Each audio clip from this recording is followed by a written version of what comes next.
UFC 325 is this weekend. We back. Dude, we're so back. Back-to-back UFC numbered events. I'm excited.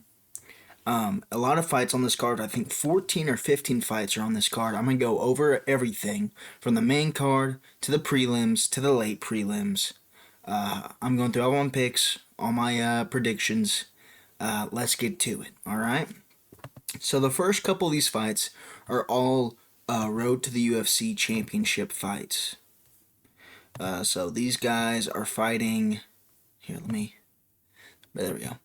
They fought lesser comp on the competition, but this is their way into the UFC, their first fight. I don't have much film to watch on, and I'm kind of just going off of their records, their opponents' records, what I've seen in the one. It's so hard to find their fights on the Fight Pass, dude.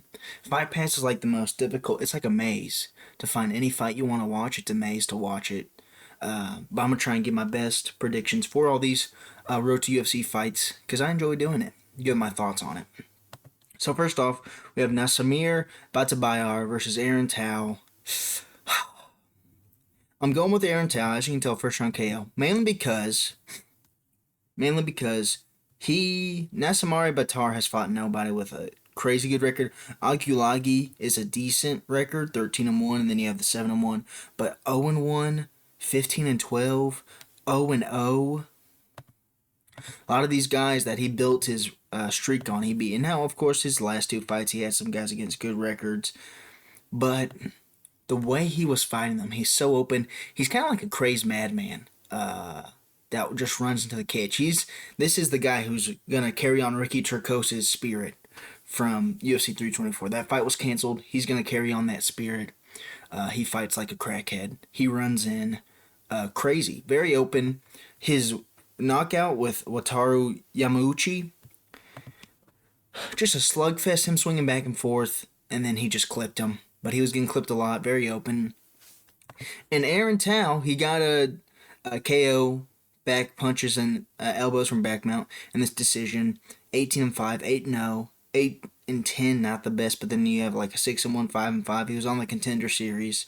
He seems a little bit more proven.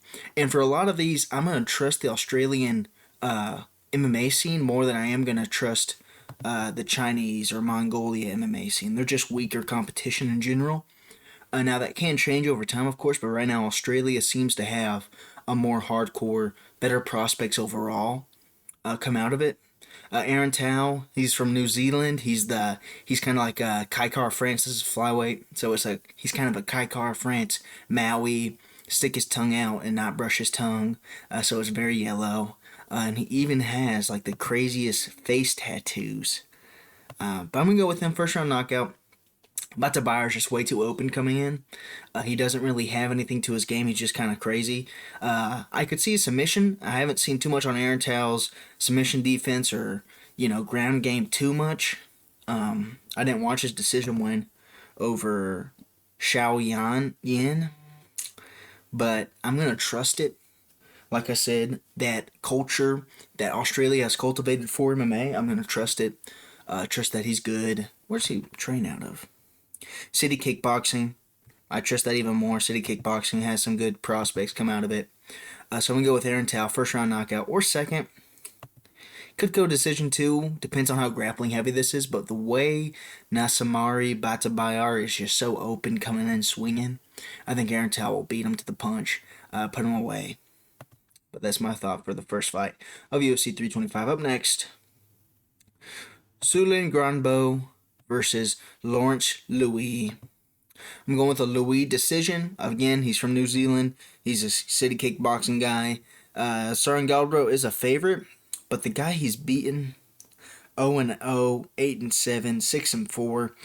Louis fought some, I think that's a bad one. 6-2, 2-2, 16-7, 6-1.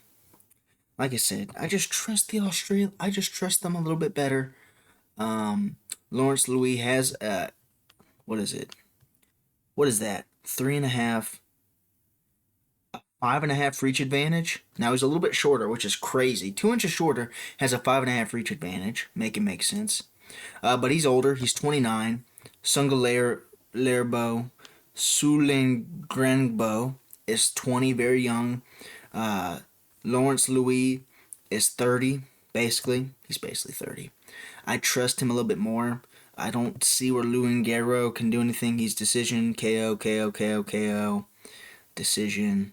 I just think, I'm pretty sure Lawrence Louis has gone more of the distance. I don't know too much. Like I said, I don't really, I'm being honest, did not care too much about these fights.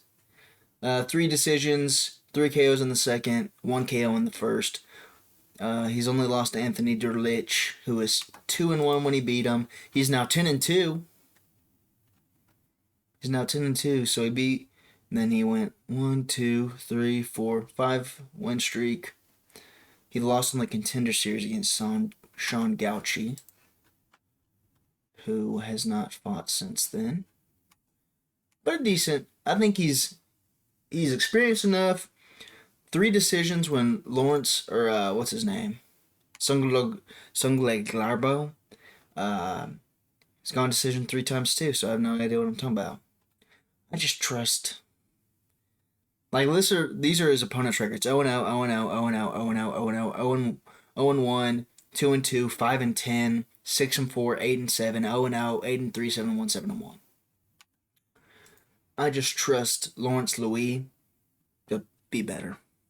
Be a better fighter. I don't know. That's one thing. He'll be a decision. Has that range. He'll stay at range. Just kind of picking him at range. Maybe throwing some grappling a little bit. How many submissions does he have? He has no submissions. But I don't think Sungler has any submissions either. He has 1 submission. This may be awful. But, I've committed with it. I've already said it. And I'm not redoing this. I'm already 7 minutes in this recording. I can't redo it. So it's a Louis decision. Slight underdog. Underdog pick for me. And this guy's plus favorite too. I just don't trust these Asian prospects, if I'm being honest. Up next, I'm going with the Japanese guy for once. First time ever. Going with the Japanese guy. Nakamura, round 1 KO. What did I see in Sebastian? I either saw something in the records that made me think he's not the best. Nope. What was it? I just think I just saw the competition. I think Kenichiro Nakamura has gone against better competition, records-wise. 2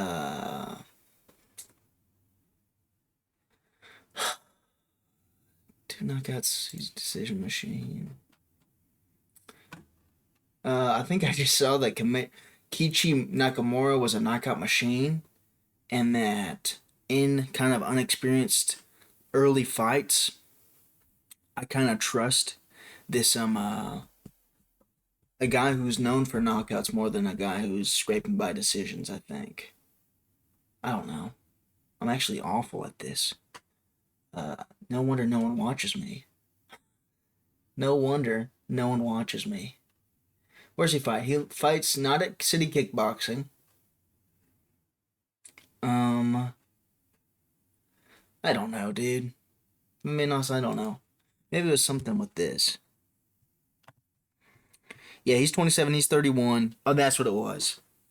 Also, another 4.5 reach advantage. That's what it was. That was my reasoning. 2-inch height advantage, 4.5 reach advantage. Really, dude? Really, dude? The knockout artist with a 4.5 reach advantage. I'm going to take him for that. Sebastian Saleze, like I said, he's older. He's just now getting the UFC. He's from Perth, though. Some good people out there, but he's not even from City Kickboxing. He's from Lauristio Combat Academy, which I'm not sure where does JDM fight out of.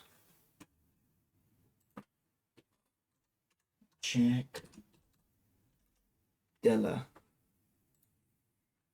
Where does he fight out of?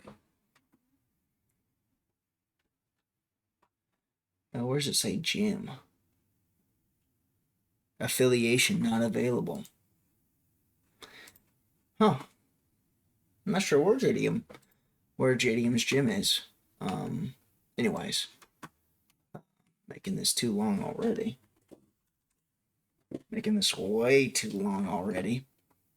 But yeah, reach and height advantage, knockout artist. I'm going to trust him a little bit better. He has been going, his last road to the UFC was a decision.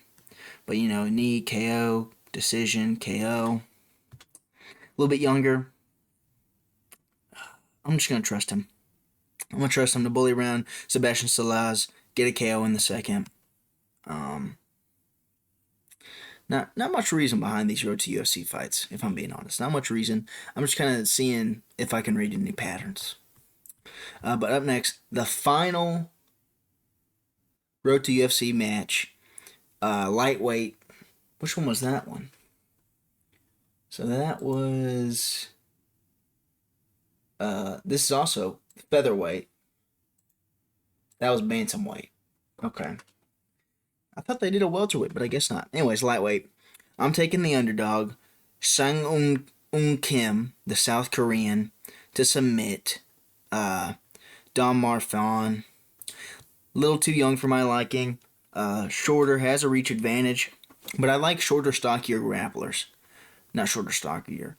Grapplers with short arms. Because you get a lot of, You can get a lot of leverage with shorter arms.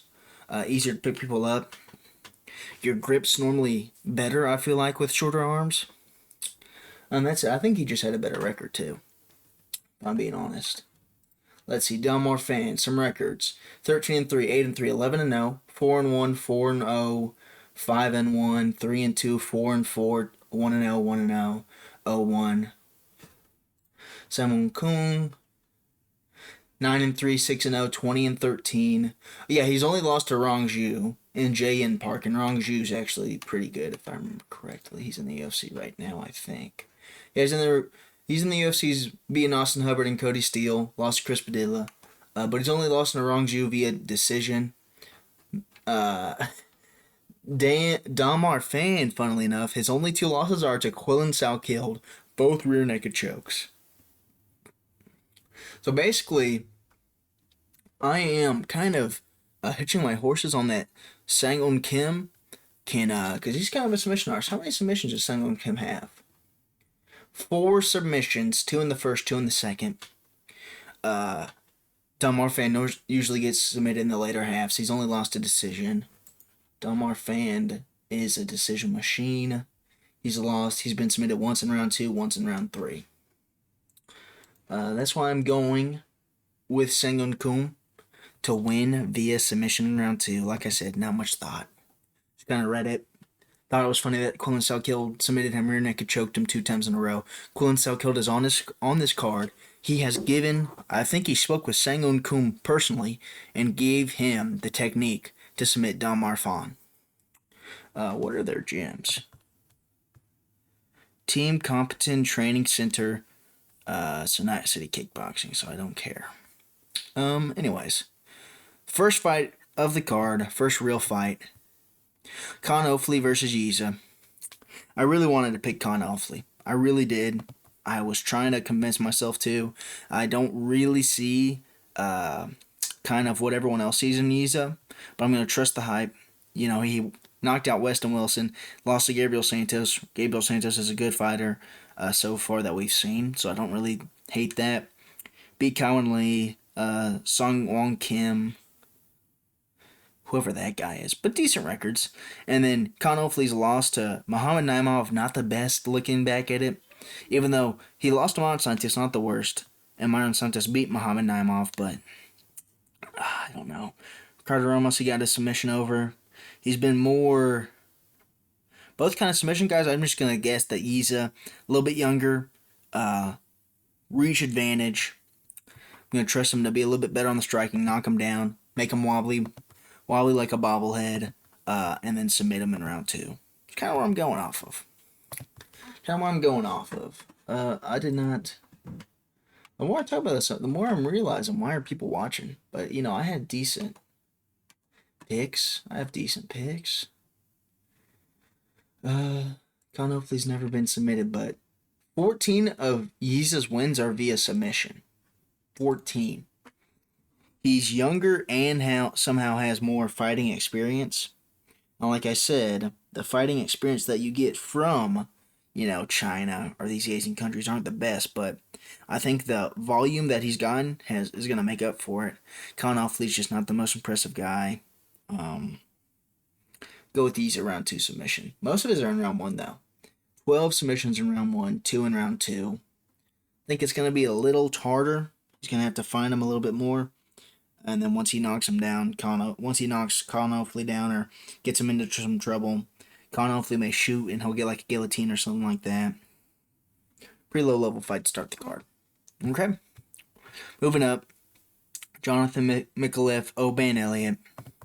It's a Jonathan Mikulev kind of day, 8-1. He's only lost to Alden Bates. Not the worst loss. Beat Kevin Jousset. I'm just going off of a 5-inch height or reach advantage, and the fact that Oban Elliott has had close fights. Basil Efez, he knocked him out, and Basil Efez is good, but Preston Parsons a decision, Val Woodburn a decision, Kike Brito decision majority. He got the majority on that, but I think he's gonna be a little gun shy after losing in that way to Sung Hyun Ko. It takes the toll. And Oban Elliott's the kind of fighter where I think he needs to be on a win streak. Now, this is a pretty good guy to come back against because he doesn't really have KO power. Not really. I don't see him submitting Oban Elliott. He dealt with a lot of grappling pressure in his last fight. And Jonathan Mikulev's just not the type of guy to submit. Oban Elliott, these lesser guys maybe. But I don't think Mikulev will be able to submit. He has 3 submission wins. He's kind of a decision guy. Three decision wins. Muhammad Ado and Matt Vale, the guys he submitted recently. I think going to a decision with Kevin Jousset where he, could have put him away in round 1 with that head kick. I just don't trust Oban Elliott, if I'm being honest. I don't trust him. I'll have to see how he looks like. Yeah, like you're kind of banking on that Oban Elliott shows up looking good, feeling good, and is going to either somehow overcome the 5-inch reach disadvantage that he has or grapple. And I don't think he's going to be good enough to out-grapple and stifle Jonathan Mikulev. I think it's going to be kind of a boring decision. Kicks at range, low kicks, maybe a takedown, one or two takedowns from Oban, 1 or 2 takedowns from Jonathan Mikulev, but ultimately maybe 29-28 Mikulev. Oban starts off strong, or no, he'll probably end strong. Jonathan Mikulev will kind of be, patient round 1 and 2, and then maybe Oban Elliott will kind of use some fire and, hurt him in the third, not put him away, lose 29-28. So that's what I have. Jonathan Mikulev by decision. Okay, moving up. Jacob Malkoun, Taurus Finney. I wanted to choose Jacob Malkoun, but Taurus Finney has survived a lot of heavy hitters. Robert Valentin, where is he? Kym Roston, who's coming up, who's really good. I think there's also some other guy that he has won a decision against because he's the most boring fighter ever, but he's really good. I will say with the way judging is going now, it may not be as easy.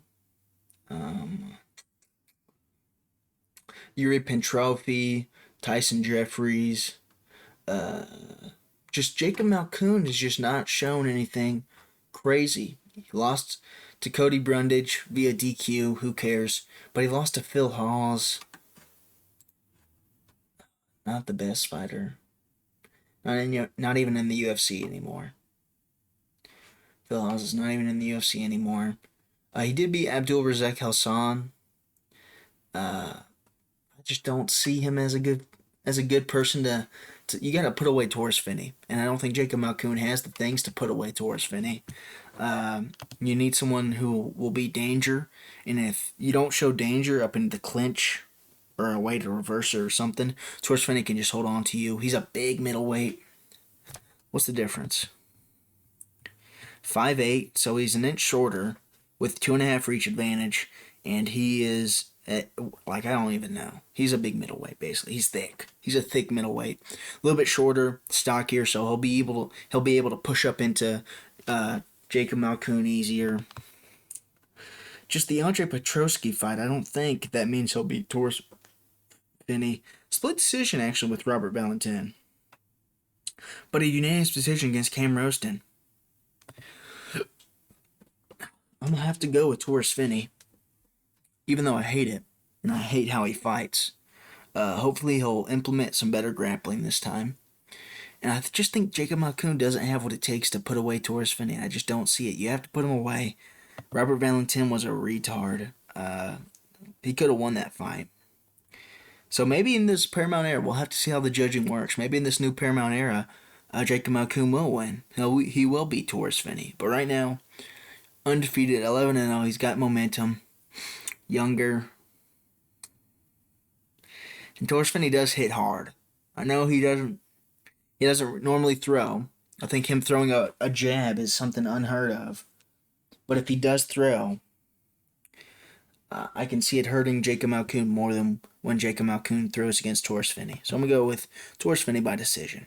Okay. Up next, speak of the man, Cam Roston, Cody Brundage. He has fought so much since his loss to Torres Finney, you can't even see it on his thing anymore. He's been fighting quite a bit. Knocked out Andre Petroski, Brandon Holmes. There's one guy he beat that was pretty good too. Who was it?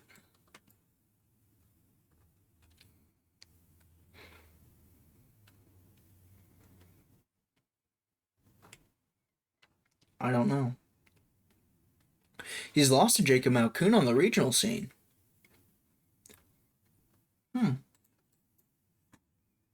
Maybe Cam Roston just suck. But he got decision unanimous. Man.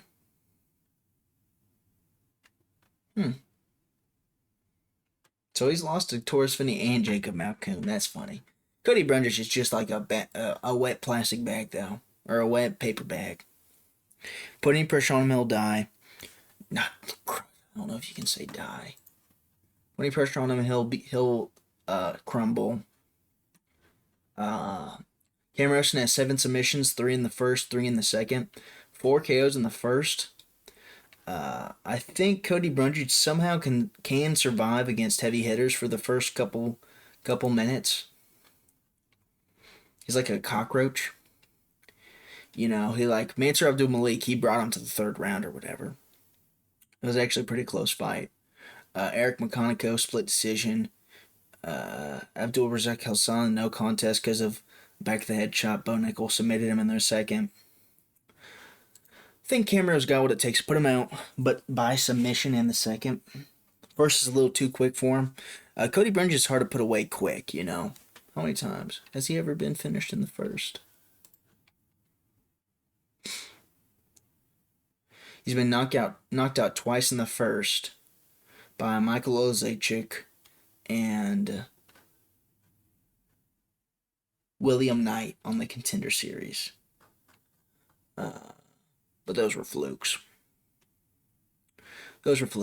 I'm going to go with Cam Roston. Submission in round 2. Cody Brundage is awful. He's awful. Yeah, I'm going to go with that.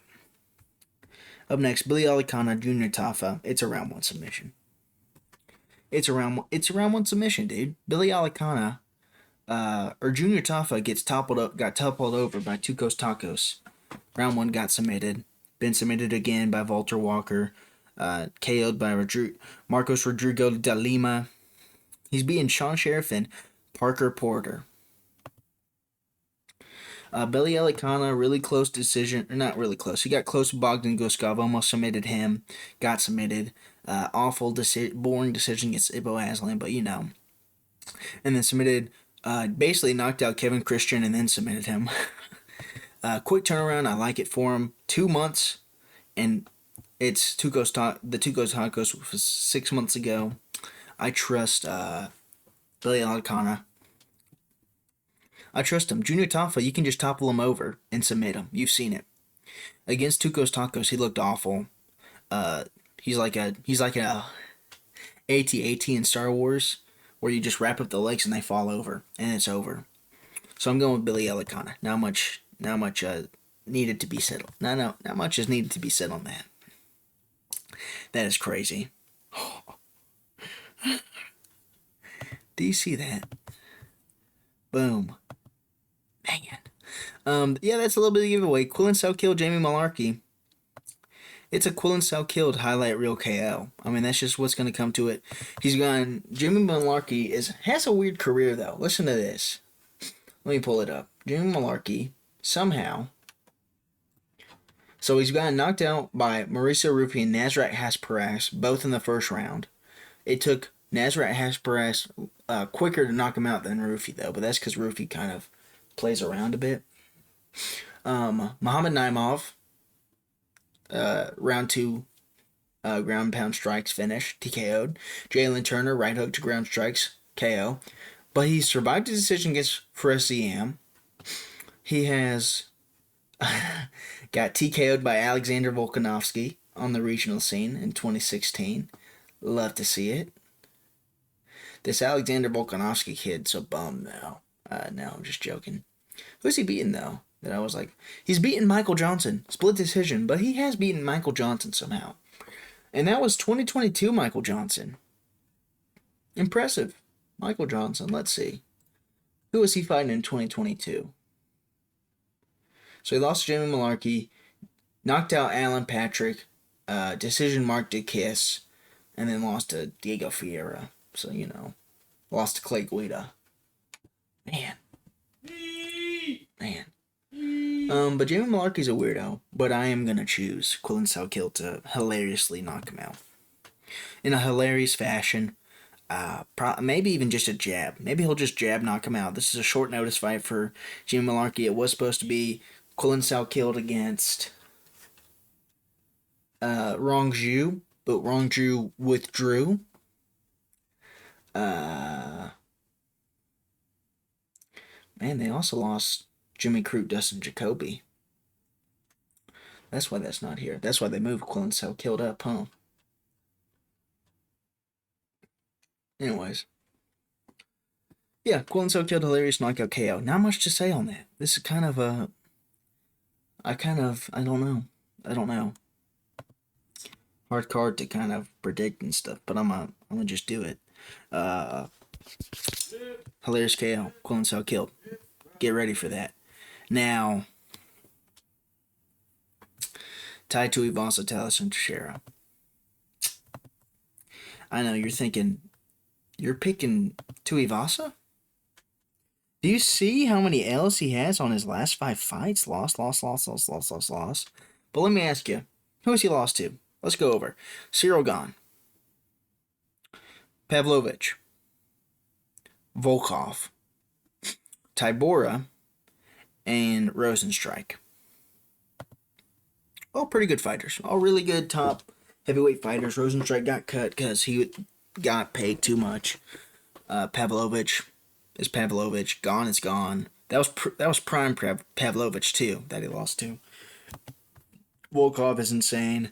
Tybura, really good grappler. Really good heavyweight grappling. Tallison Teixeira has fought nobody. He's fought nobody. I was looking at his record. Look at this. He beat Justin Tafa. I think Augusta Wynn could beat Justin Tafa. Arthur Lopez 6-1. Okay. Matheus Forska 2-1. Arthur Forska. He beat two brothers back to back. Dude, he whooped them back to back. But 2-1, 2-1. Okay. Let's keep on looking at his record. No. Let's keep on looking at his record. Matheus Forska 2-1. Oh no, I already said this. Julio Dos Santos 4-15. 4-15. While he was 3-0, he's fighting a guy 4-15.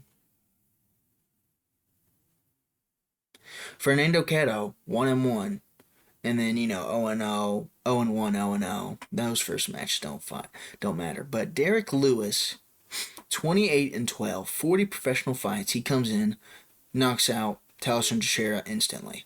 Okay? Tai Tuivasa, do you want to know who his last win was? Oh yeah, that was him knocking Derek Lewis out with an elbow. Now, that was 4 years ago. But he knocked Derek Lewis out in round 2 4 years ago with an elbow. Survived Derek Lewis's onslaught. Uh, Knocked him out. Now, I will say, this is scaring me right down here. That is scaring me. 83-75. An 8-inch reach advantage for Tallison Teixeira. And you can say, "Oh, Derek Lewis overcame it." That's because Derek Lewis closes in distance quick. On round 1, Derek Lewis is closing in distance like no other. Tai Tuivasa is a short midget, 6'2" versus 6'7". He's only 32, by the way. I thought he'd be like 80 years old. He's 32. 8 years younger than Derek Lewis. And I think from the interviews, he's looked decent. He hasn't looked as awful. Tallison Teixeira just hasn't proved anything. He's thrown in the deep end, and they kind of have to. It's their fault. They're thrown in the deep. They threw him in the deep end, and now he's kind of stuck here.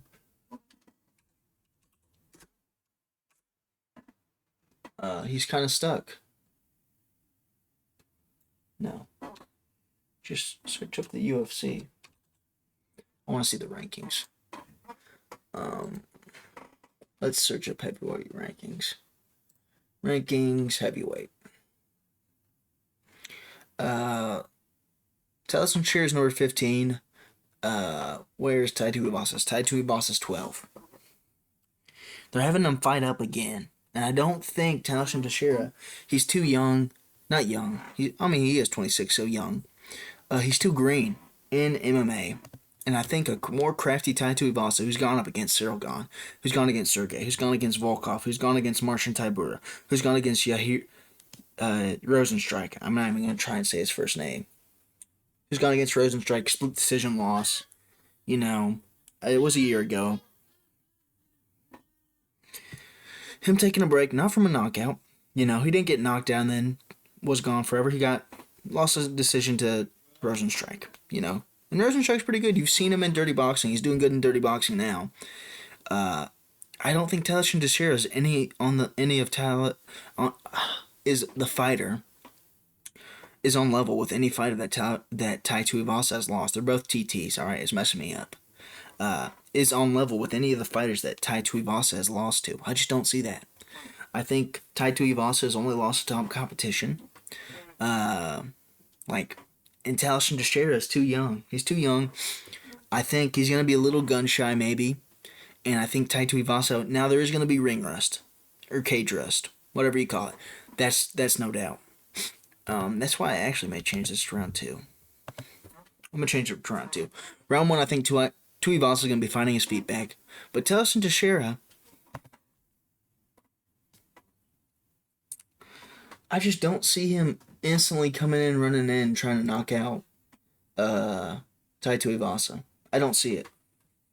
He has 7 round 1 KOs and a submission on him.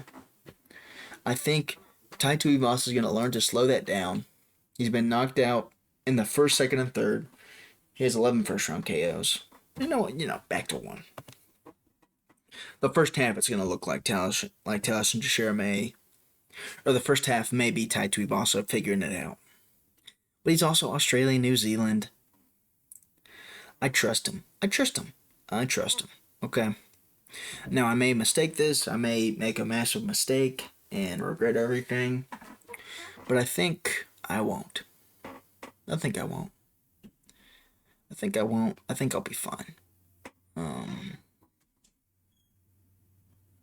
Yeah. Tai Tuivasa, round 1 KO. Something's gonna happen. I just think Tai Tuivasa's just had more, 14-8. He's had double the fights of Tallison Teixeira. Been in there longer. He's knocked out more powerful people. Survived round 1 with Derek Lewis.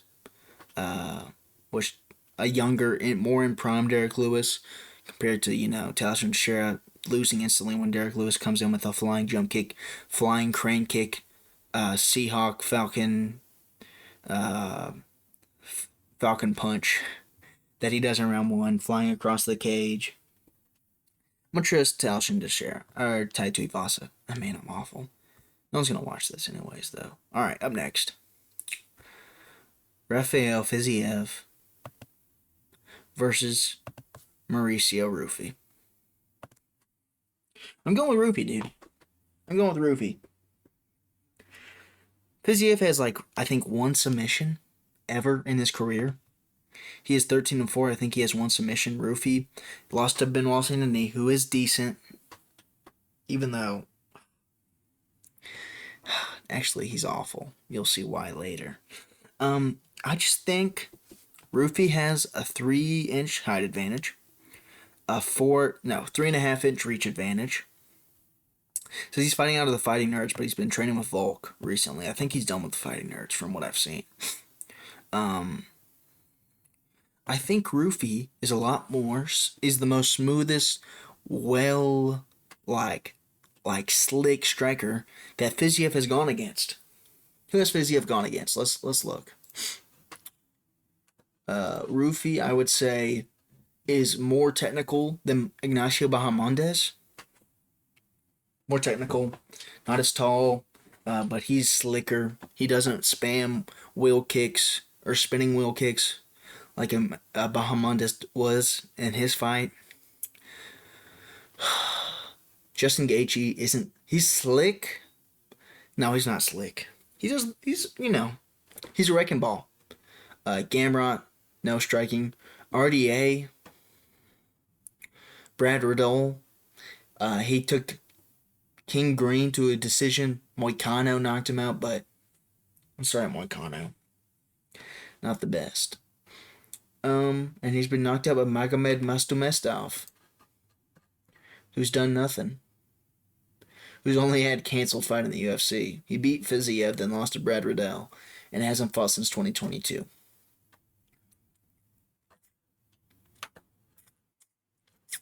I just think Ruffy, very slick. He was tagging up Benoit Saint-Denis, which maybe his knockout power is overrated. He's not going to land. I don't think he's going to land a spinning wheel kick on Fiziev. I don't think so. I think he's just going to stay outside at range. Fiziev's going to try and shoot. He hasn't gotten he's never, submitted anybody. He had Justin Gaethje in an inverted triangle in his last fight against Gaethje and did nothing with it because he just doesn't know. He just doesn't know what to do with dominant ground positions.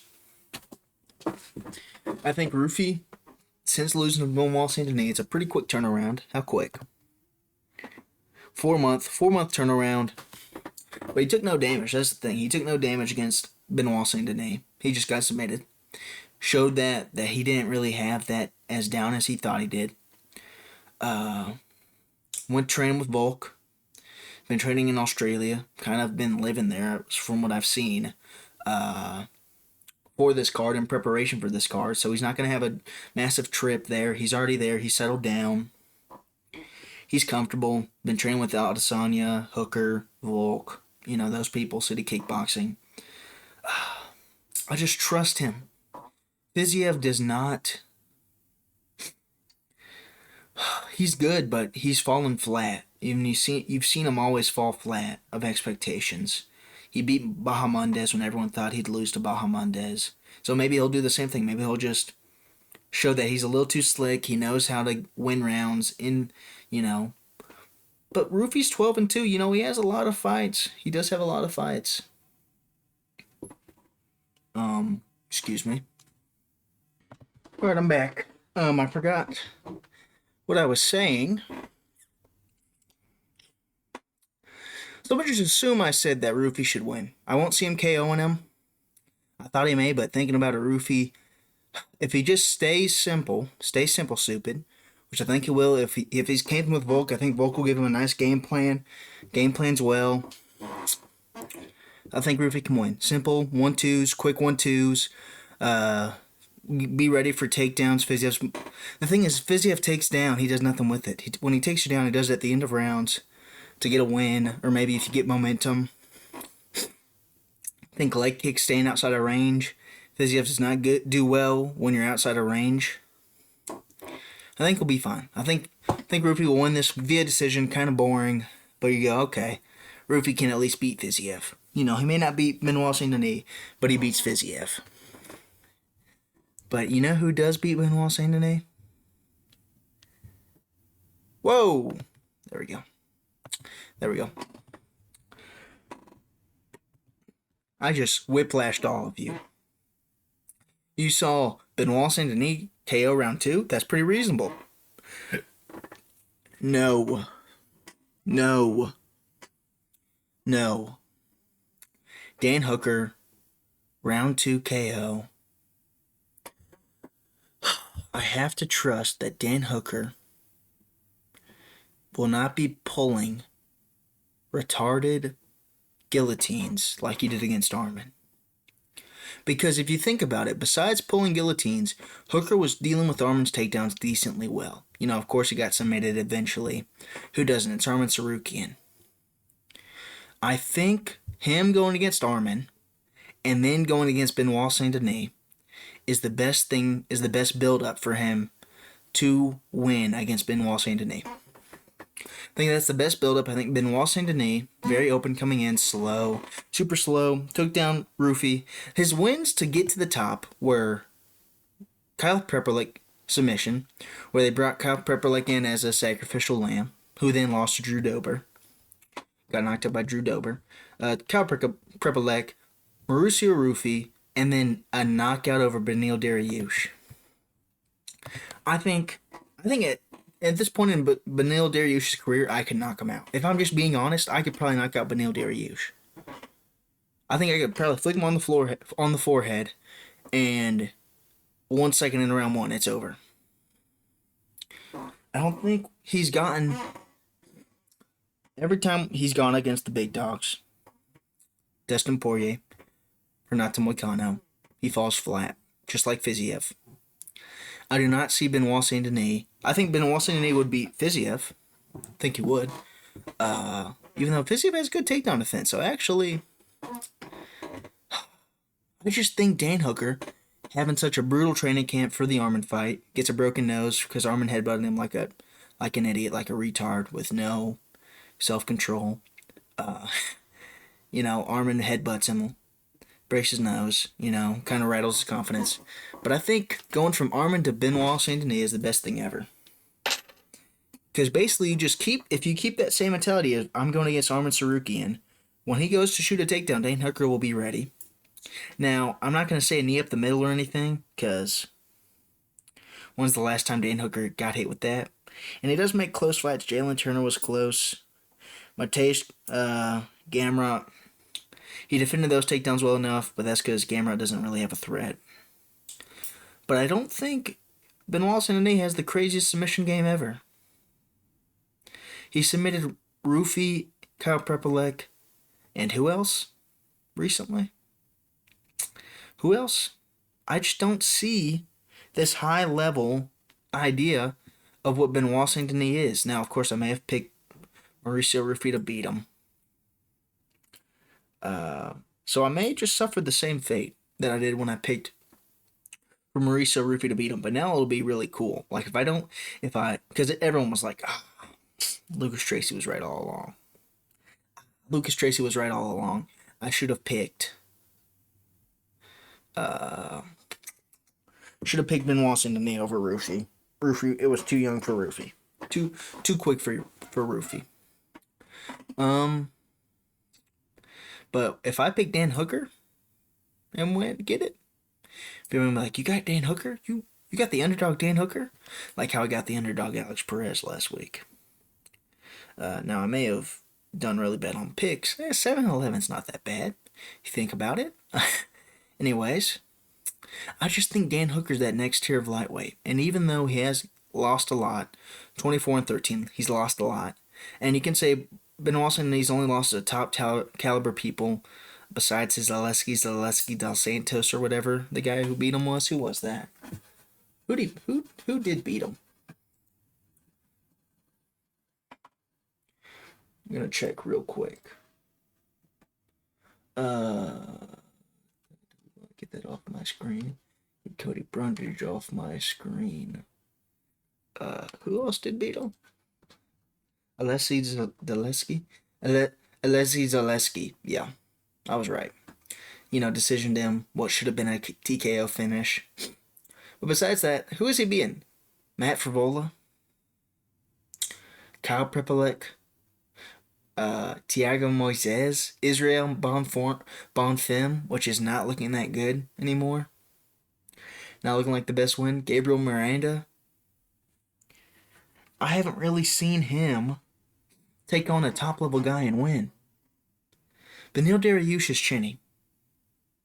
I thought he would instantly get knocked out because that's just who he is. Moicano dropped him at the end of round 1. Knocked out by Oliveira and Arman. Arman's knocking him out. And I know Arman, I'm not saying Arman has no striking. He has really good striking, really advanced, or not advanced, but really dynamic striking. That's actually pretty good, you know? It's better than what you think for a wrestler. But he has no power. Arman Tsarukyan has no power. And he knocked out Beneil Dariush. See, Arman Tsarukyan. How many knockouts does he have? 5. He has 9, but how many of them are like knockout and not, you know? It doesn't have to it does.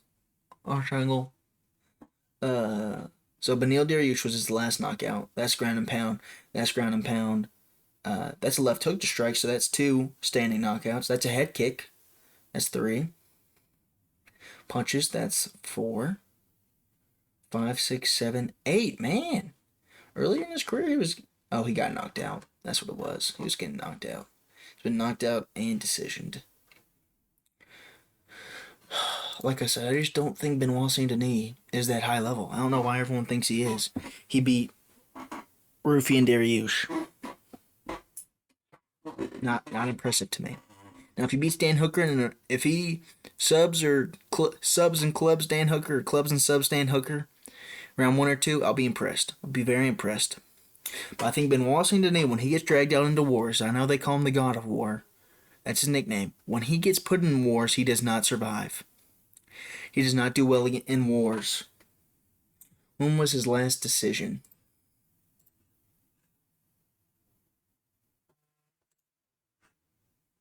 His last decision. He got Alexei Zaleski. Is that really it? Yeah. His only decision loss was to Alexei Zaleski, which should have been a knockout, but, you know, the refs wanted Benoit to be a Muppet for life. I'm going to go with Dan Hooker, dude. I'm going with Dan Hooker. I trust him. I think that training camp for Arman it just continues. You just keep doing that same training camp. Benoit Saint-Denis is not really a threat on the feet. Like, not to Dan Hooker, you know. Dan Hooker, now you can't say the damage is catching up to Dan Hooker and he'll get chinnier and chinnier. Some people just aren't built like that. I mean, you just have to, what's it called? Realize that.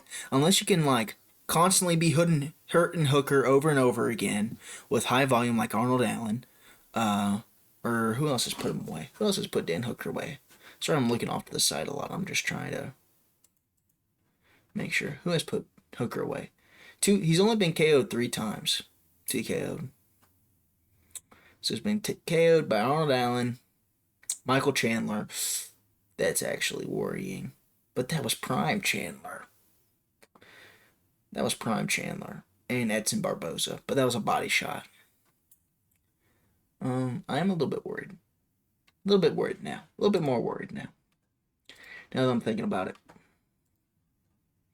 But you know what? I trust my picks, dude. I don't. I trust my picks. I don't. I'm going to do off on this card because I'm kind of going crazy. I didn't really watch any film. But I wanted to make my picks.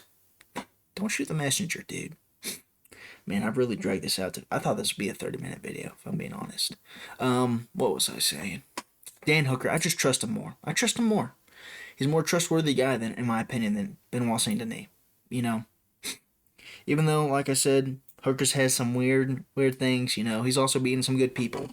Gamrot, he's beating Nasrat Haqparast, Jalen Turner. Who beats Paul Felder? Who knocks out James Biggs? Who beats Gilbert Burns? Who knocks out Gilbert Burns at lightweight? You know what I'm saying?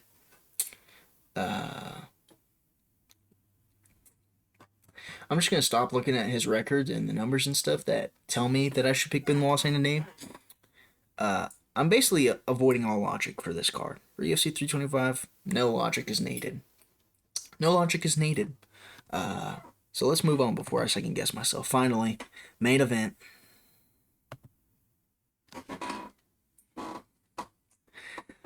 Well. Deigo Lopes, Alexander Volkanovski too. They called me crazy. Now I wasn't making picks for the first fight, but I had Deigo Lopes by knockout. I was a brainless MMA guru viewer. Had Deigo Lopes by knockout. But now, I'm my own man, and I'm sticking with Deigo Lopes by knockout. I'm sticking with it, dude. I'm sticking with it. I just trust him. I trust Deigo Lopes. I think Alexander Volkanovski. How long ago was the fight? At 9 months ago. Whereas Deigo Lopes fought 9 months, won 4 months later, he's back in. 5 months later. Then he fights 4 months later. Now he's fighting 4 months later. He's back in. Now, I'm not saying Lopes has evolved so much. He's such a better fighter. He's not. He's the same fighter. He's gonna brawl. He's gonna brawl. And you can say that Volkanovski is gonna do so much better. And now that he made reads on all Holloway 3 times. First Makhachev fight was very close. He's a really good fighter. Brian Ortega, he took him out no problem. Yair, he takes out all these guys. Lopes is not a specialist or anything. He can't do anything crazy. He has knockout power, but not Elliot Poirier knockout power. If he did, he would have knocked out Volk in the first fight. I'm just saying. But I think when you gamble so much, when Volk is gambling 25 minutes on the first fight, and almost gets knocked out, doesn't quite get it, but he's almost knocked out. He survives that 25 minutes. I think giving Lopes 25 more minutes is the most dangerous thing that Volkanovski could have, that they could let happen to Volkanovski. And they want Lopes to win. If you look, can you see the cover art for this card? No.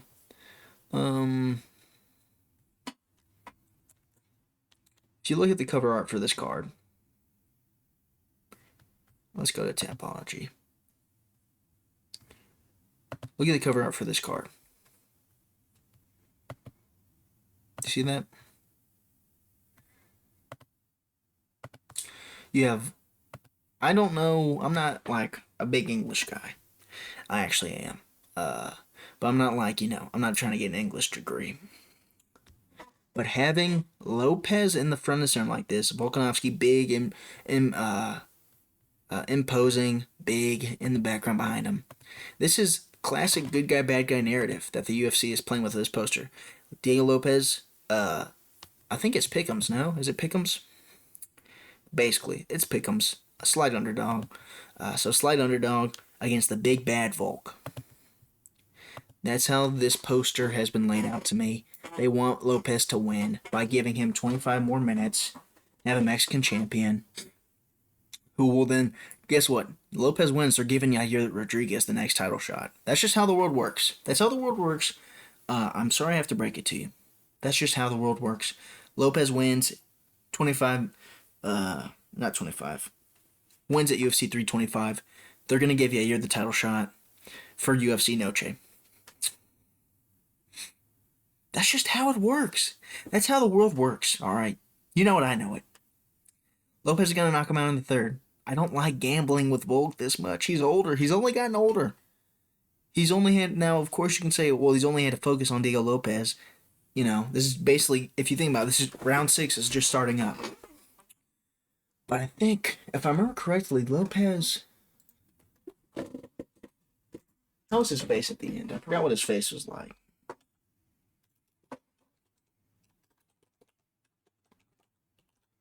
Lopes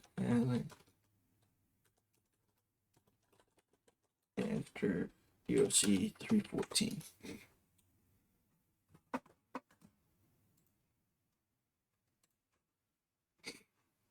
Was he swollen up? Not even really. Not even really swollen up. I was gonna say I thought Lopez was really swollen up after Volk, but he actually wasn't. He actually wasn't. So you know what? I am an idiot. And I should have spoken. And now I have to keep that in the video because I'm 55 minutes into it. But I think if Volk tries to play it safe, if he tries to play it safe on the outside and not try and clash with Deigo Lopes is going to make clashes happen. I think the fact that Volk was starting clashes on his own terms was why he did so well. Because if you clash on your own term, you also exit on your own term. And when Volk exits, that's when he gets caught everywhere. All the time when he exits the pocket, that's when he gets caught. And when he doesn't activate, when he doesn't engage, if he tries to stay back, and then Deigo Lopes is the one that's initiating, close combat, pocket boxing or whatever, that's where I think Lopes will do the best. Lopes was letting Volkanovski come to him. I think he needs to go to Volkanovski, start first, and then when Volkanovski exits, get ready to throw some heat. Throw some more leg kicks, something different. Just add something. I don't think Lopes has to do a lot different to get the knockout blow this time. I just don't. I think Volk's only gotten, not worse, because I'm sure he's been training hard still. But he is 37 years old. 37 years old. Man, he's 5 inches shorter and still only has 1 inch reach disadvantage. Volk is a machine. And I could very well see Volkanovski surviving this. Oh.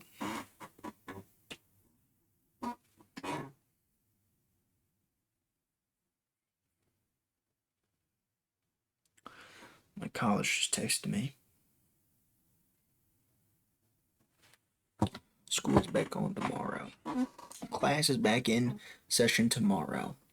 What was I saying? I just think Lopes can get it done. I think it's a lot easier for Lopes. They're giving him 25 more minutes. I think it's a miracle that when Volk did get dropped, he survived, if I'm being honest. I think it's a miracle that he survived that. I think Lopes, seeing the difference, if he gets even a sniff of blood in the water, he's going to go even worse. He's going to go for it. He's going to go for the finish. I'm going with Deigo Lopes, round 3 knockout. Late round knockout. Maybe round 2 or 3. Volk, starts off good, really quick, fast, and then as time goes on, he gets slower and slower, gets sloppier and sloppier, leaves his chin up longer, and won't be able to kind of play cat and mouse with Deigo Lopes for another 25 minutes, for another whole 25 minutes. Because he can't. No one can knock out Deigo Lopes. No one's knocking him out. I don't think, maybe even Ilya wouldn't knock him out. I'm just joking. But, it's hard to put away Deigo Lopes. And I don't think Volk has enough dominant grappling. He may mix in some grappling. That may be the best way for him to win, is to mix in some heavier grappling this time. But I think, again, that's him getting, and that is him initiating, stuff in close range too.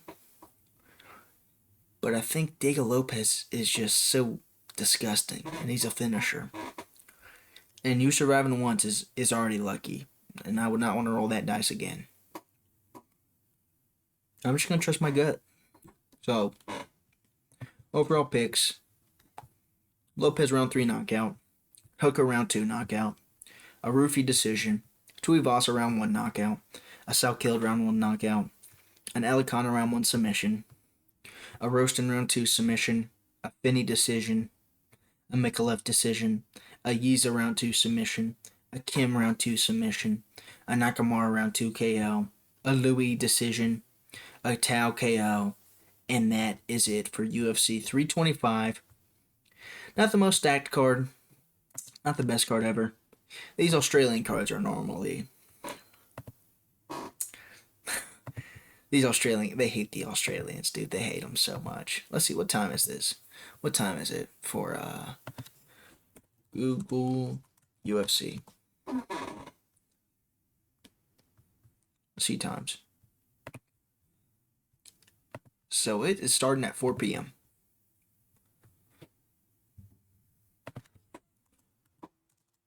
$3:25 Australia time.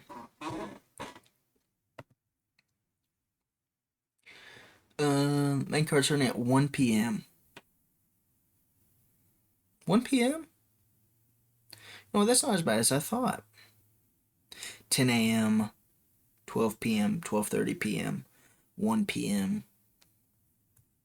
Not as bad as I thought. Anyways, that's my picks. I hope y'all enjoyed. Don't be funny. Make some money. Buy the numbers. Also, like, comment, subscribe, dude. Do some of that. Got some good views on my last video, so let's keep it rolling. Let's keep the ball rolling, pal. Comment. Comment your favorite moment of this video, of this hour-long video, where I second-guess myself a lot, and I give no reasoning, no real reasoning behind my picks, and I just say stuff. Comment your favorite part of it, and then I'll see you later. Buy the numbers out.